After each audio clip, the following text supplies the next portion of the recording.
Շնորհակալություն, մեծարգո վարչապետ, հարգելի գործընկերներ, ձեր քննարկմանն եմ ներկայացնում քրեական դատավարության օրենսգրքում փոփոխություններ եւ լրացումներ կատարելու մասին Հայաստանի Հանրապետության օրենքի նախագիծը։ Նախագծով առաջարկվում է սահմանել ընդհանուր կարգավորում, ըստ որի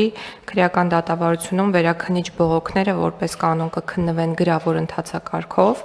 այսինքն ըստ էության ամրագրվում է վերաքննիչ բողոքները գրավոր ընթացակարգով քննելու ընդհանուր օրենսդրական կանխավարկած, սահմանելով միայն որոշակի բացառիկ դեպքեր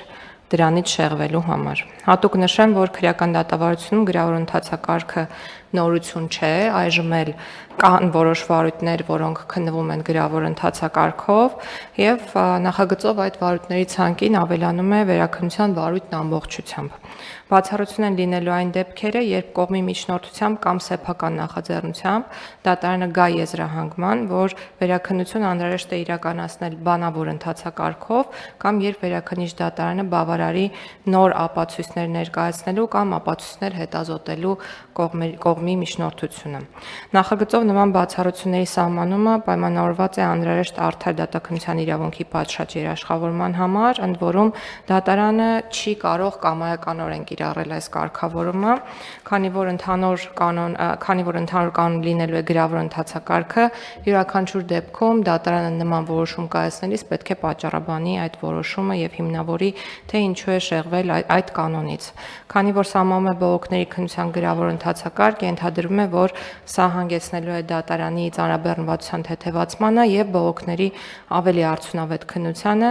հետեւաբար որպես հաջորդ քայլ նախագծով սահմանվում է, որ վերաքննիչ բողոքների քննությունը պետք է տևի 6 ամիս, այսինքն սահմանվում է բողոքների քննության 6 ամսյա ժամկետ, որը դատարանի պատճառաբանված որոշմամբ կարող է երկարաձգվել միայն 1 անգամ 4 ամիս ժամկետով, եւ այս երկարաձգման հնարավորությունը սահմանվել է իրական շահագրգիռ մարմինների հետ քննարկումների արդյունքում, մի շարք մարմիններ մեզ ներկայացրել են առաջարկներ, որոնց համաձայն 6 ամսյա ժամկետը հնարավոր է, որ ներկա պայմաններում շատ կարճ ժամկետ է եւ մենք պետք է հնարավորություն տանք դատարներին գոնե այս փուլում գոնե 1 անգամ այդ ժամկետը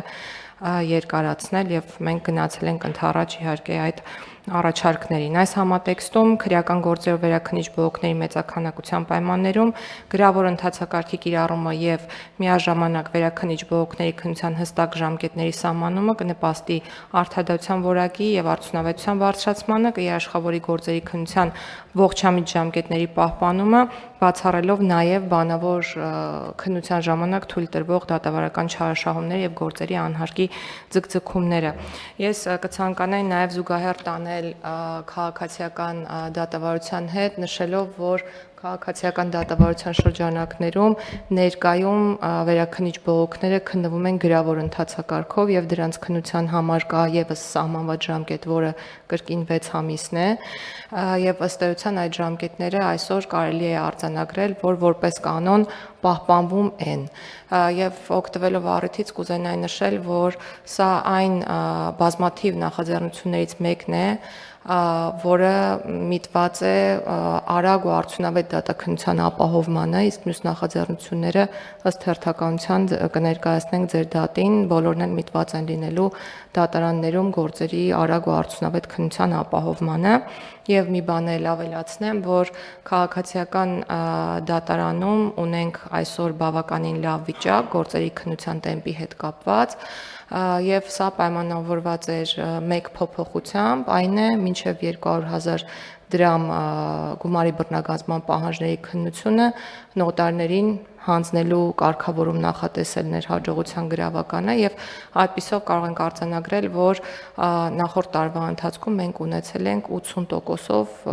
դատարանի բեռնաթափում գործերի, այսինքն մենք 80% դեպքերում բացառել ենք, որպեսզի հայցերը ներկայացվեն քաղաքացիական դատարան եւ այս օրինակ լուծումներ նաեւ ցանկանում ենք առաջարկել մյուս դատավարությունների շրջանակներում, որպեսզի վերջո կարողանանք ինչ որ չափով նվազեցնել դատարանների ծանրաբեռնվածությունը։ Շնորհակալություն։ Չմոռանաք հավանել տեսանյութը եւ բաժանորդագրվել Civic AM-ի YouTube-յան էջին։